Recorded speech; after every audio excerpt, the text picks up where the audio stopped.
Welcome everyone to a new coffee break here on my channel Firm Learning. My name is Heinrich, I'm a former McKinsey consultant, and on my channel I want to help you to become successful in the first years of your career. And today I want to share with you 10 tips to communicate better and be perceived as more senior on the job. Some of these tips are quite sneaky, quite juicy. I can promise you that all of them are highly effective. So let's get into it with tip number 1. So sometimes from a colleague or a client you will hear an expression or a concept that you don't know yet. And many people will just ask, I don't know this. What does this mean? Can you please explain this to me? And of course, this implies that you have no idea about what this is about. You might be perceived as not really knowledgeable. So next time this happens to you, try instead to say something like, what does this expression mean to you? What do you understand with this term? Because this implies that actually you know what this expression means, but you even have this higher level understanding that sometimes different people understand different things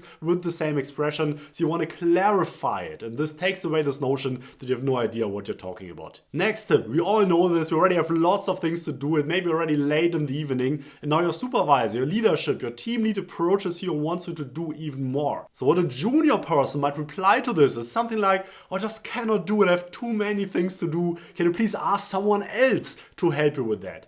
And of course, this usually doesn't give the best vibes, this doesn't show the best attitude. So instead, try saying something like, sure, let's look into this together. Can you please help me reprioritize my tasks for the rest of the day? Because this shows that yes, you are willing to do it, you just need the help from the other person to decide what the most important things are that need to get done today, this evening, or this week. Next tip, a mistake that many people do is that they end their sentences always on a high pitch.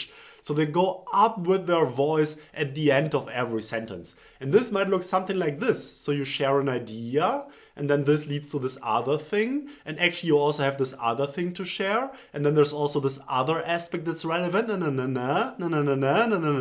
So always at the end of every sentence, the pitch goes up. And this leaves the people not really engaged. This takes away gravitas, takes away importance from the things that you say. Instead, try to end every sentence with your pitch of your voice going down.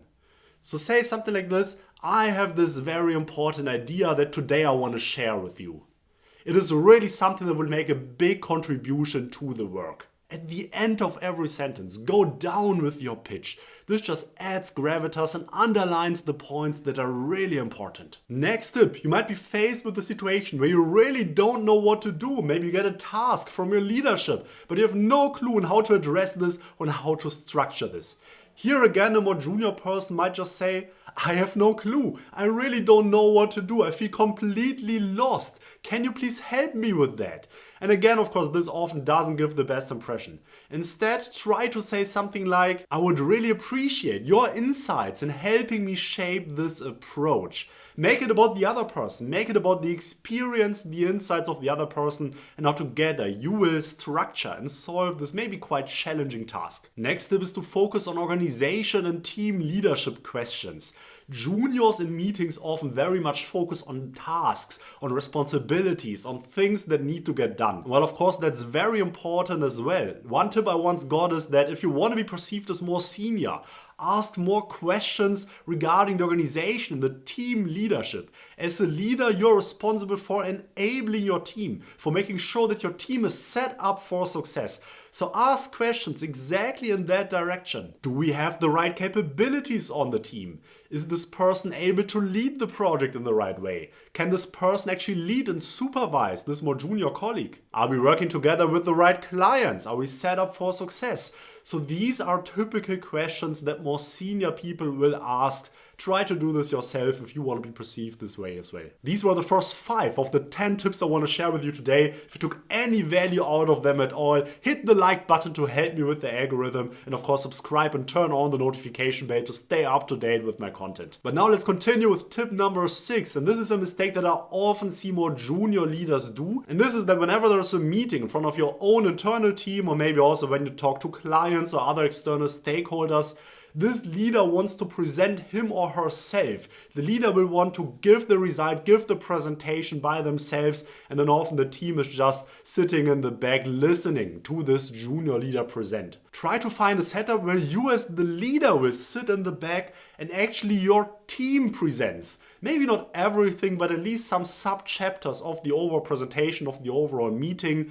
Put them in the spotlight, let them shine. Of course, everyone knows that you will not have done everything yourself. It's clear that your team will have done a good part of the work as well. So give them that exposure, give them that spotlight. And this also makes you to be perceived as a good people leader, who trusts in his or her team, a people leader who wants to develop his team members. This will be perceived as more senior as well. Next, let's say you want to praise someone for their job, for their work. And here many people will just say, hey, you did a good job, thumbs up, great work, it's great what you have accomplished. Well, of course, this is not bad, it's not wrong. Try to say something like, thank you for your leadership on this initiative. Thank people for their leadership. This is something that I've seen very often more senior people do. And this, of course, instills also the idea in more junior colleagues that they are not just here to get some work done, but they are here to lead. And maybe just one small initiative, maybe just a sub-part of the overall project, but you want people to take ownership, take responsibility, lead forward, make things work. So stress this with your words whenever you give feedback and give praise to your colleagues. Next tip, many colleagues, especially more junior ones, don't really communicate that much. They will not proactively reach out to leadership to share some points. Maybe in one-on-one team meetings, this is where they might say something. What I've seen many project leads do at companies like McKinsey, BCG, Bain is that at the end of every week, they will write an end of week email sharing 3 things. First, the highlights of the last week, the lowlights of the last week, and the priorities for the next week. And they will send this to the whole team and their leadership. Be a proactive communicator. Share your thoughts. Be transparent also on things that haven't gone that great. This is what will make you be perceived as more senior as well. Next tip, when someone wants to communicate an update on a project or any other initiative or train of thought that they're having, it will often go like this. So yeah, this is what I think, and this is because of this reason, and then there's also this other reason, and this other reason is important as well. So don't do that. Don't communicate like this. This will be perceived as very unstructured. Instead, leverage the rule of 3. If you don't know what that is, I highly encourage you to watch another video that I will insert somewhere above here where I discuss this in detail. But the basic idea is that you should start always by saying something like, this is what I hold true, and it's because of 3 reasons. So you always start by saying that there are 3 reasons for something. First, second, and third. Very easy structure, very effective. Check out the other video if you have no idea what this might make sense. Next tip, don't talk too fast and strategically use breaks. Make use of silence. Many junior people just talk far too fast. Talking fast is usually perceived as being nervous and not being self-secure. Instead, strategically use silence. Just sit there and say nothing, especially after, for instance, a client interview. Explain a couple of things and you want to actually hear even more. Just say nothing. Because for many people this will be uncomfortable and often will instill the other person to share even more. But now I'd love to hear from you. Do you have any other additional tips that you'd like to share? Leave a comment with your insights. This would be highly appreciated. Big thanks to all the members of the channel. Thanks so much for your support. My name is Heinrich. I release weekly content. Here next to me I will insert some new videos if you want to continue a learning journey. All the best to you until next week, and bye bye.